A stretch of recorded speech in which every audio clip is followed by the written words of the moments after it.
Let's go over every single thing we know about battle mechanics so far in Pokemon Legends ZA. It is actually going to be way more complex than the regular Pokemon games.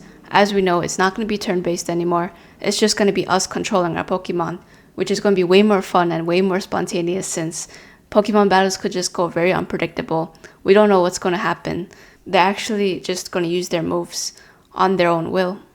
And we're basically like controlling this whole Pokemon itself. Like if we don't use any moves, then these Pokemon are gonna not move at all. And the best thing is that there could potentially be multiplayer battles in this game, not just the Rogue Mega Evolutions. With the Rogue Mega Evolutions, we saw that with Lita and Naveen. We were with them and we were just constantly taking down the Mega Tyranitar. But somehow, we actually also needed a Mega Pokemon. We wouldn't be able to defeat the Rogue Mega Evolution, only if we had a Mega Dragonite. Then we could also beat the Mega Tyranitar. The very good thing about this multiplayer battles is that if we actually go into a 2v2 battle, like we fight someone with Lita or Naveen, and then two trainers just jump us in the nighttime, the Battle Royale systems, what if technically we could enter this battles, like we're not just doing one-on-one, we're gonna fight multiple people at once. So that means like two Pokemon could just come running straight at us and using moves, and that could be way harder to dodge. Like if we have certain Pokemon that could be more defensive, that would be way more useful.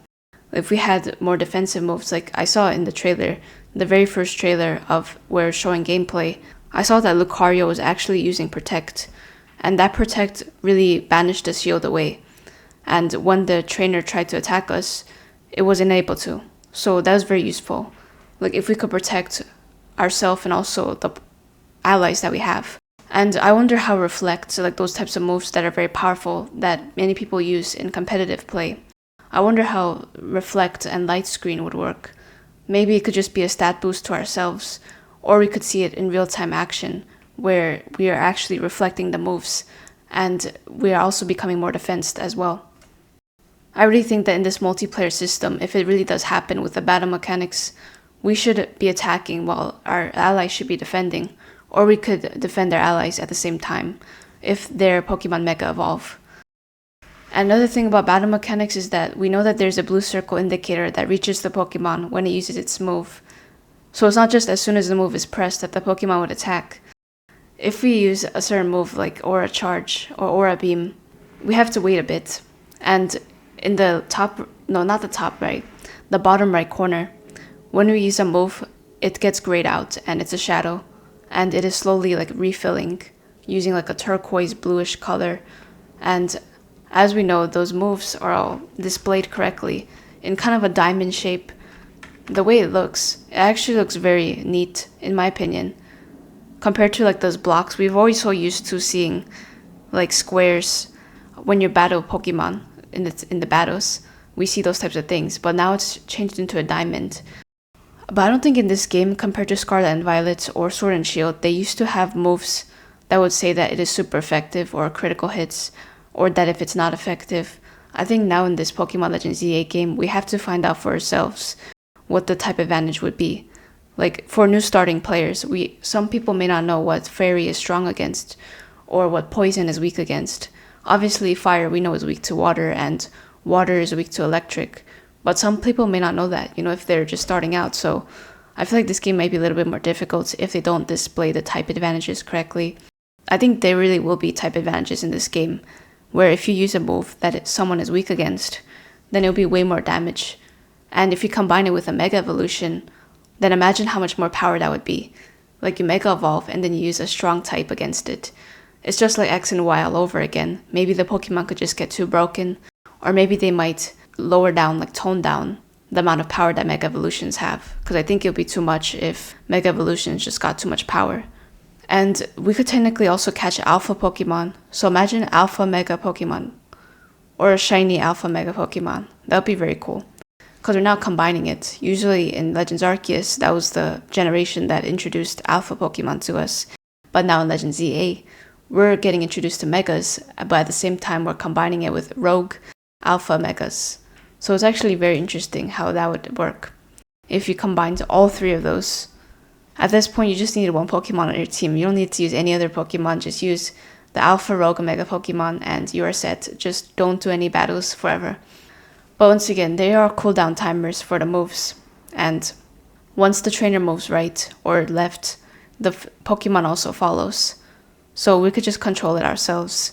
Technically, we're the Pokemon in the battle, and we don't have to use any sort of like technical stuff, like, oh, how much damage does this have to do?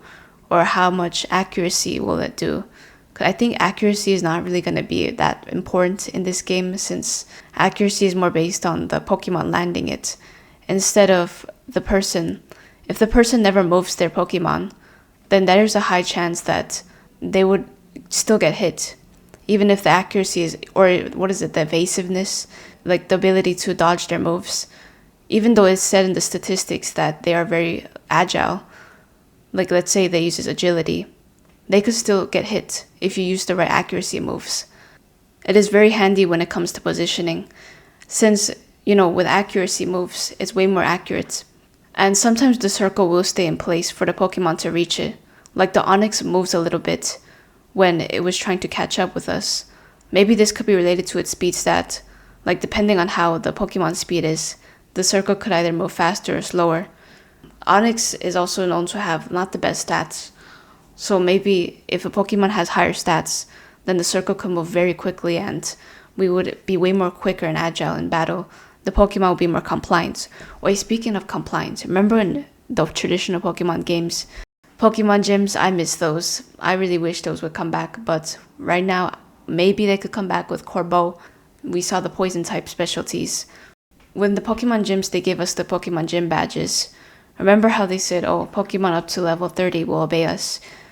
Maybe in this game, there could also be that type of thing where when we reach a certain rank, like if we go to rank from Z to X or Z to T, they would give us more advantages. Like we could buy more items, like high advanced hyper potions, and be able to teleport to more places.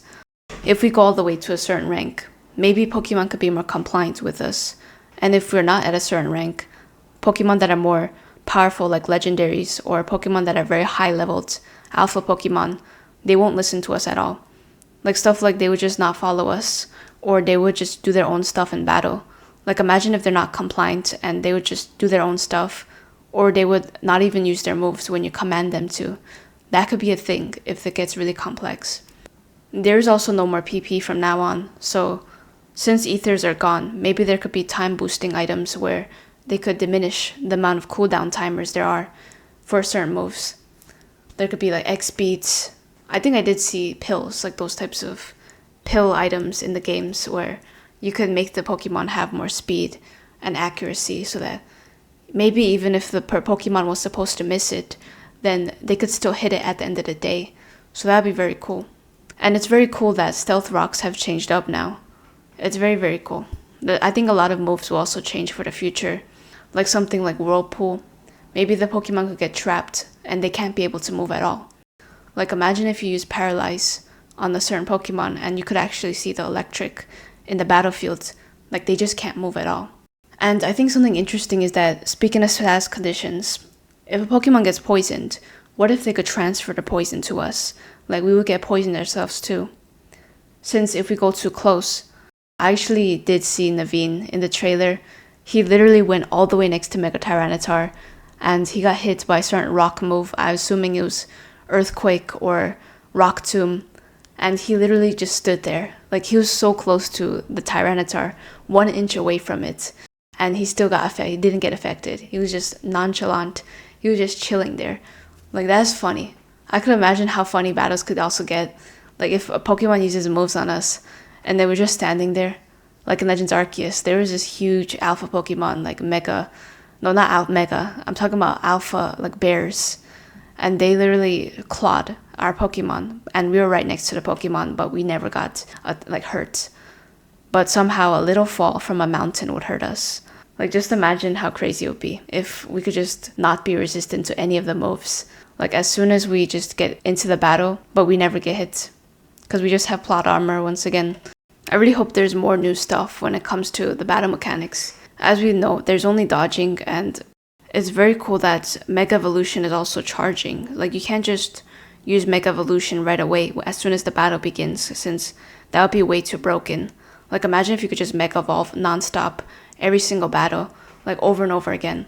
That would be way too broken. So that's why they added it in the bottom right corner, with the bar is just slowly reaching as the battle goes on. I think the more moves you use, the more it would charge up over time. And we already talked about trainer battles, but what about wild Pokemon? We noticed that I think the more easier it is to catch a Pokemon, there will be arrows next to the Pokemon so that you could know that it is more easier to catch.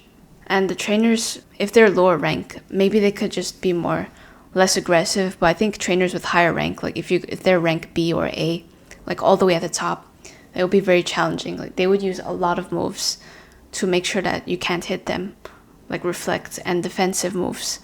So you can't just be attacking all the time. For the moves, I think it's just gonna be one person uses a move and then you go next, and then it's back and forth.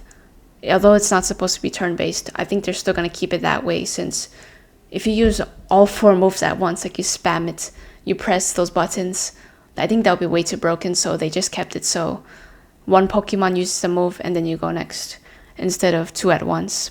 There is the things once again, like the text boxes on the right where it says Flaffy used Thundershock, then Chikorita used Razor Leaf, then it says again that it's not very effective on Chikorita. So Chikorita is not affected by this. It used to have action orders in Legends Arceus, but now there really isn't. It's just spontaneous. I think whoever just manages to go first goes first, or maybe you could go first at the same time. But it's very interesting to see how this would work. Honestly, I think though trainers are not really gonna walk around. They're just gonna stand in place, just like all the way from Generation 1. They would just stand in one spot, waiting for us to encounter a battle. Or some might just be roaming back and forth in a line, but I saw many times in the trailer there were just trainers standing still, like at a certain area, like NPCs. But since we're able to ambush opponents by sneaking up on them from behind and attacking with their Pokemon, this will give us even more advantage in battle, similar to the catching mechanics in Legends Arceus. And we remember the experience of being jumped on by trainers in the Overworld. While Scarlet and Violet were the first games where trainers could turn down an opponent who wanted to battle, this system may just provide a crazy level for us trying to avoid trainers in past games. But remember that we could also get attacked as well, like we could get jumped, so we gotta be careful. The night in the city is just gonna be crazy. It is full of unexpected things. That is all for battle mechanics so far. We could dodge, we could do Mega Evolution, we could do jumping on opponents and wild Pokemon. It is going to be wild. So thank you all for watching and see you next time.